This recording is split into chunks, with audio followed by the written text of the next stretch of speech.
Halo semuanya, welcome to my channel. Kali ini kita akan bercerita dengan judul Tergoda Janda Kakakku. Sebelumnya jangan lupa untuk di-subscribe, like dan komen.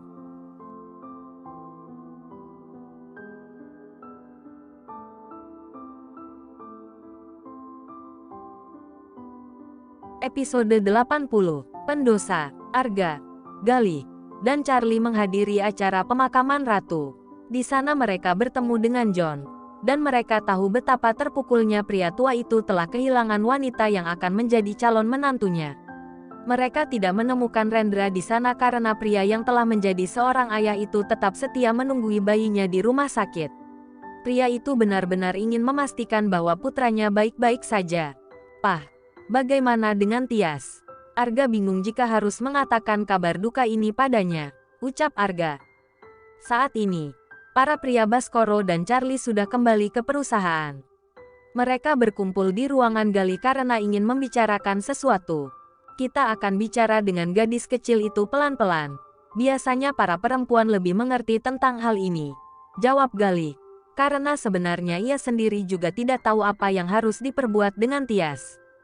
"Char, kamu sudah kabari Denny soal ini kan?" tanya Arga. "Sudah. Dia sempat tanya juga soal Tias," jawab Charlie.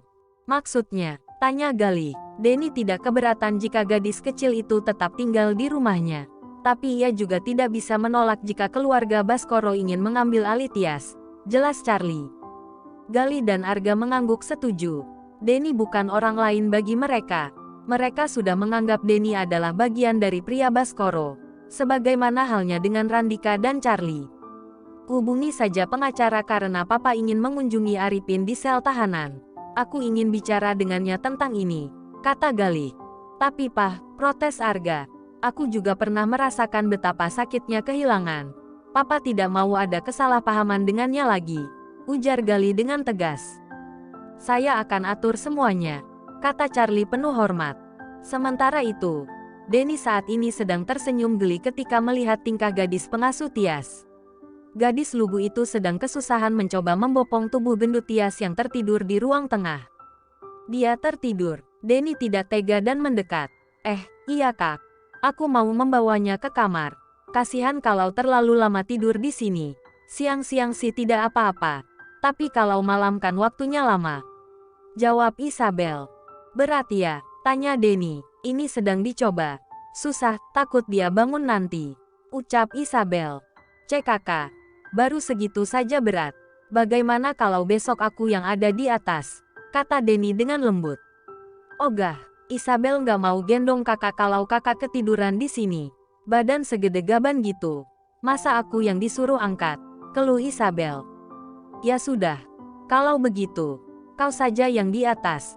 Aku akan membantumu jika memang kau belum bisa," balas Denny dengan senyum mengembang. Baginya, menggoda gadis polos yang saat ini sedang berjalan di belakangnya sangat menyenangkan.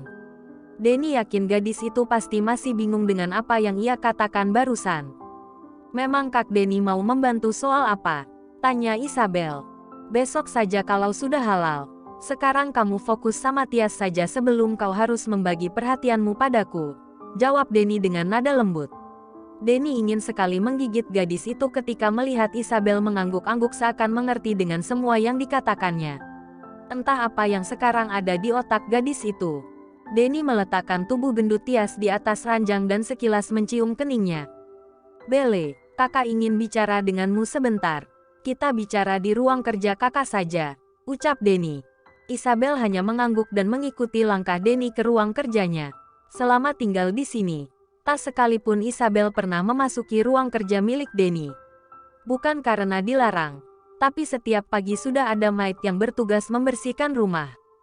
Denny tidak mengizinkan dia untuk membersihkan rumah karena pria itu hanya ingin dia fokus merawat Tias. Isabel tetap berdiri ketika Denny sudah duduk di sofa yang ada di depan meja kerjanya. Tak sopan rasanya jika ia ikut duduk di sofa bersama pria yang menjadi majikannya. "Kenapa kau masih berdiri?" tanya Denny. Iya." Isabel kemudian perlahan duduk di sofa yang sama dengan Denny. "Kau takut padaku?" goda Denny. "Iya, maksudnya tidak." Isabel hanya ingat sebuah kata yang menyebutkan akan ada setan, di antara kita jika kita hanya berdua di ruangan ini. Jujur Isabel. Denny terbahak. Gadis itu tidak sepenuhnya salah karena ia memang sedang berusaha keras untuk tidak menerkam gadis lugu di depannya. Sepertinya ada setan di hatinya yang terus berbisik untuk mencoba menyentuh gadis itu. Mamanya Tias meninggal tadi pagi, ucap Denny. Innalillahi. Jika Tias di sini selamanya, apa kau sanggup merawatnya? Tanya Denny. Sanggup, jawab Isabel. Hei, kenapa malah nangis? Denny mengusap lembut satu tetes air mata yang jatuh di pipi gadis di depannya. Kasihan. Aku juga pernah merasakan sakitnya kehilangan seorang ibu. Tias masih kecil. Dia sendirian, ujar Isabel sambil menangis. Dia tidak sendirian. Ada kita bersamanya, kata Denny dengan penuh kehangatan. Sementara itu, Maya sedang menemani Rendra yang saat ini berada di kamarnya. Dia berhasil membujuk pria itu untuk pulang ke mansion karena bayi yang belum dinamai itu belum boleh keluar dari inkubator. Kenapa Tuan memilihku? Tanya Maya. Anggap saja aku tidak punya pilihan lainnya. Karena aku tidak tahu jawabannya, jawab Rendra tulus. Kau belum mengenalku, ujar Maya. Kau Maya, jawab Rendra. Aku adalah ibu dari seorang putra. Aku pernah menikah tapi 5 tahun pernikahan kami ternyata tidak menjamin bahwa kami sudah saling mengenal dan saling memahami satu sama lain. Kami berpisah ketika putra kami berusia 4 tahun. Kini usianya sudah 6 tahun. Namanya Nathan, Maya menjelaskan. Aku tidak peduli. Bahkan jika anakmu 10 sekalipun, sahut Rendra tanpa banyak kata. Maya menghembuskan nafasnya. Ternyata keegoisan pria ini tidak berkurang sama sekali. Maya beranjak dan mengambil sebuah buku yang ada di atas meja. Apa kau memintaku untuk membaca ini? Tanya Rendra. Rendra menerima buku itu dan mencermati buku tersebut. Buku itu tentang psikologi cinta. Dulu mungkin ia akan langsung membuang buku itu jika ada yang berani memberikannya padanya. Kau ingin aku belajar mencintaimu? Tanya Rendra.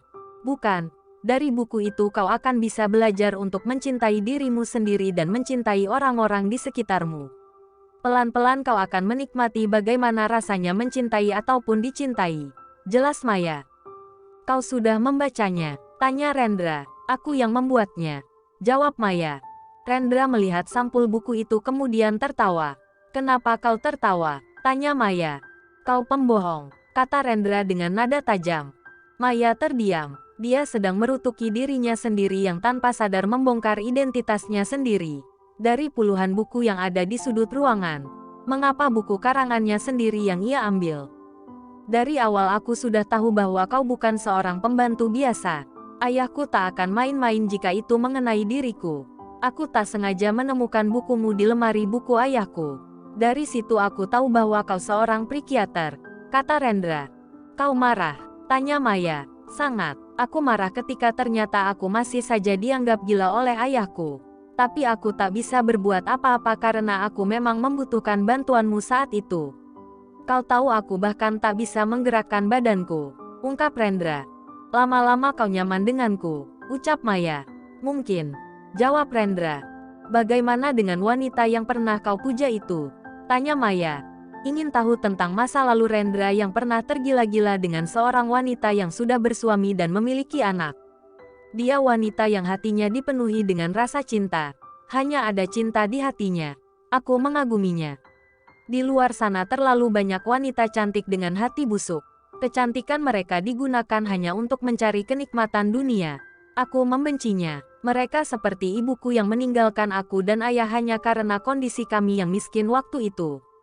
Dia rela menjadi gundik pria kaya raya agar bisa hidup senang, ungkap Rendra dengan penuh emosi.